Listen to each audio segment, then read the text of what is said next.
In this video, I am going to explain why this so-called evidence letter is not actual real evidence. We're also going to be talking about why I think the Menendez brothers are not rehabilitated. And we're also going to be talking about everyone else that will try to manufacture evidence as a get out of jail card. Welcome to Let's Just Stare At. This is Melissa, Tara's mom. You're going to be able to find this video in my playlist, Menendez Brothers. Find the link to that playlist in the description below. In that playlist, I will have all the reactions that will keep you on the edge of your seat each time. You can't miss them. Okay, so we're going to be talking about the letter which Nathan Hochman, LA District Attorney, found that it was not credible, and I am going to explain why I am with him on that. It was explained that the letter that Andy Cano, their cousin, apparently talked about during the trials as a way to defend the brothers, it was not shown. Nathan Hochman explained that if it was a main key to be able to help the brothers, be in a better situation, they would have shown the letter. Wouldn't they have presented that letter, right? It would have been the thing that would have made the most sense.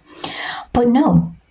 So they talked about the letter in an interview with Barbara Walters, and the letter didn't just show up until much, much later on. All right. Like I said before, there is no justification for unaliving. It could be SA, it could be any type of physical abuse, it could be financial abuse, anything. There is no justification for unaliving. For those of you that try to say, oh, you're a paid supporter or anything like that, no. There are many types of abuses: financial, physical, SA. There are real self-defense situations. This is not one of them, in my opinion. Please remember that this video is only for entertainment purposes only. What you hear in this video may be alleged, maybe my speculations, allegations, just my reactions and my thoughts.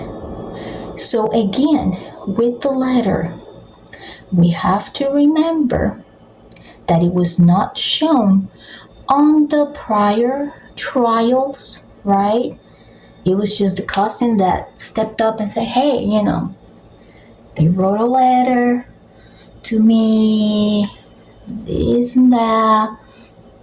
Letter didn't show up until much later.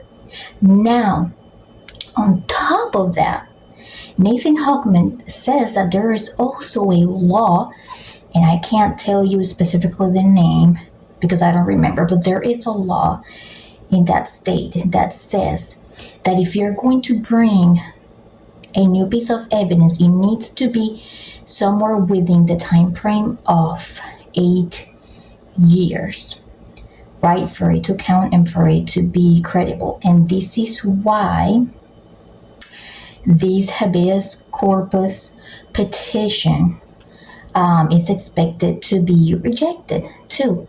Not only because of, surpasses the 8 years, but because it is not real evidence. And this is why I'm going to jump into the next subject, because in one of the interviews that Harvey Levin did with a news channel or a news program, they asked Harvey Levin, which is the same thing that I always say,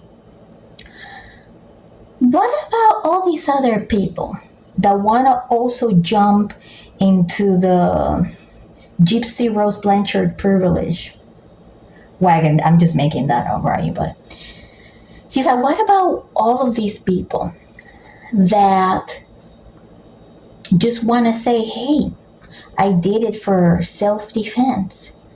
Are they going to give them a chance too to get out? Because remember that this case is so popular because of the media coverage and because Netflix, just came out with it again, right? So Harvey Levin says, yeah, I feel bad for those people, but they would have to have a new piece of evidence for it to count. But monkey see, monkey do.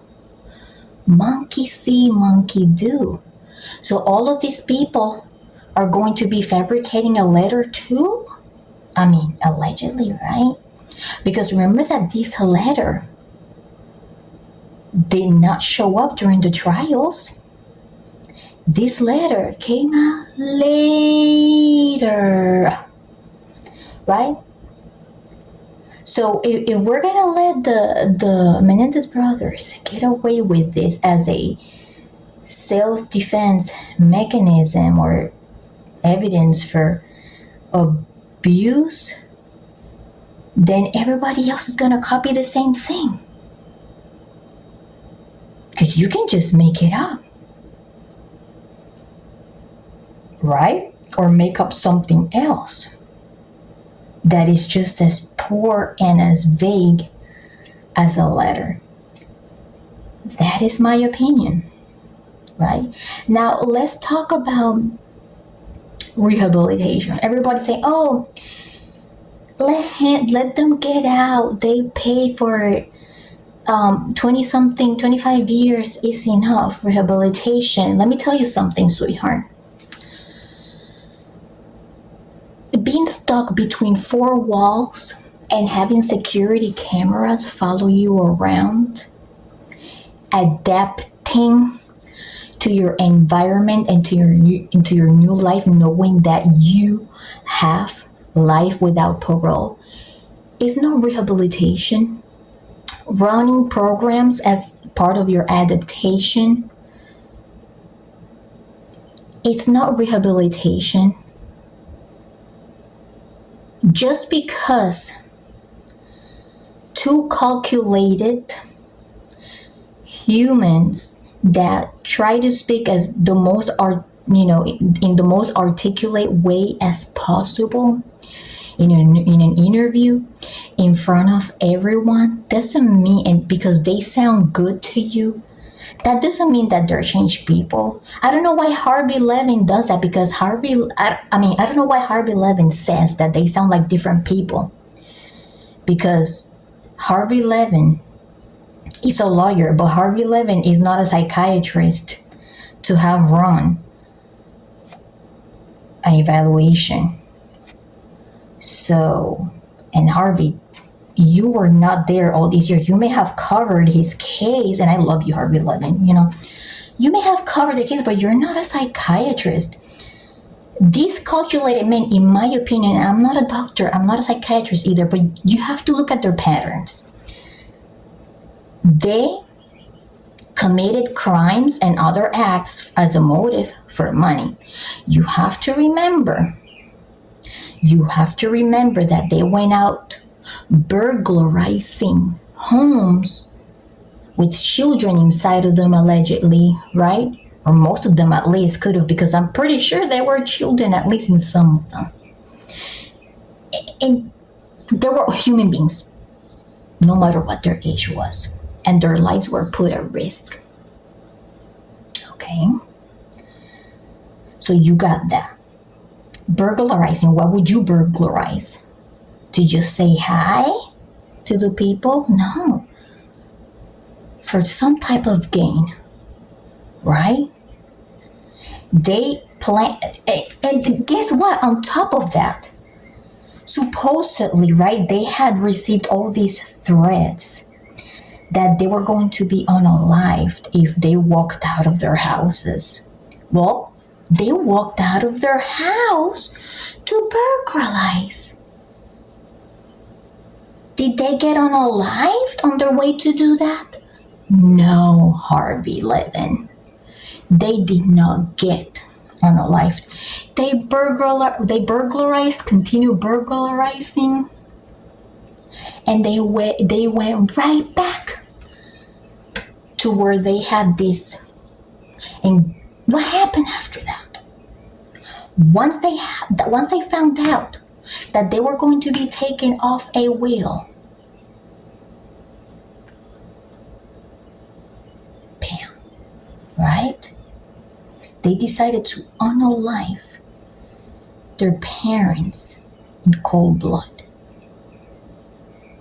But why didn't they take advantage when they went out burglarizing? Hey, even burglarizing what could have been a great chance to get out of the household. But no, they didn't, Harvey Levin.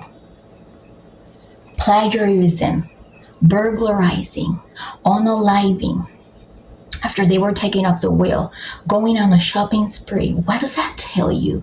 I'm not a doctor, but in my opinion, I think it goes beyond rehabilitation. In my opinion, I think a psychiatrist should check for tendencies in combination with other detectives who work. I think detectives, psychiatrists need to sit down and check on that. Remember, they committed plagiarism, like I said before in other videos. It may not be a crime, but they're always trying to cheat and always trying to get the things easily. So you're telling us that they sound rehabilitated, that when they get out, if they get out, because I don't think they're going to get out, that everyone out there and children and everybody is going to be safe, having these guys around that did nothing but commit recurring crimes and recurring things to be able to get hit for financial gain or for certain goals or anything. I don't know. Do you know what I mean? They planned for unaliving. Prison for a life sentence without parole is not a rehabilitation program. All right? That is all for today, you guys. I hope that you found this video valuable. And if you did, please hit the like button and please share. Hit the subscribe, because most likely I'll be talking about this again.